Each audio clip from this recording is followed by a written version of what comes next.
कप्तान ने grey list से निकालने का क्रेडिट किसे दिया? फैटफ टीम इमरान खान के हवाले से क्या कहती है?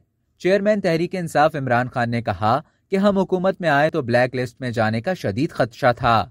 हमने फैटफ के 34 में से 32 एक्शन आइटम्स को मुकम्मल किया। एक बयान में इमरान खान ने कहा कि पाकिस्तान को अब तक का सबसे चैलेंजिंग एक्शन प्लान दिया गया, लेकिन हम्माद अजहर, फैटफ राब्ता कमेटी और अफसरान ने गैर मामूली कारकर्दगी दिखाई। इमरान खान का कहना था कि मुझे यकीन है कि फैटफ टीम का दौरा भी कामयाबी से मुकम्मल होगा। उन्होंने बताया कि एक्शन प्लान पर काम मुकम्मल होने की तस्दीक के लिए फैटफ टीम पाकिस्तान का दौरा करेगी। चेयरमैन तहरीक इंसाफ ने मजीद कहा कि फैटफ ने बारहा मेरी हुकूमत के काम और सियासी अज़ाइम की तारीफ की। अब तक के लिए इतना ही। मजीद खबरों और न्यूज़ अपडेट्स के लिए डेली जंग को सब्सक्राइब करना ना भूलिए।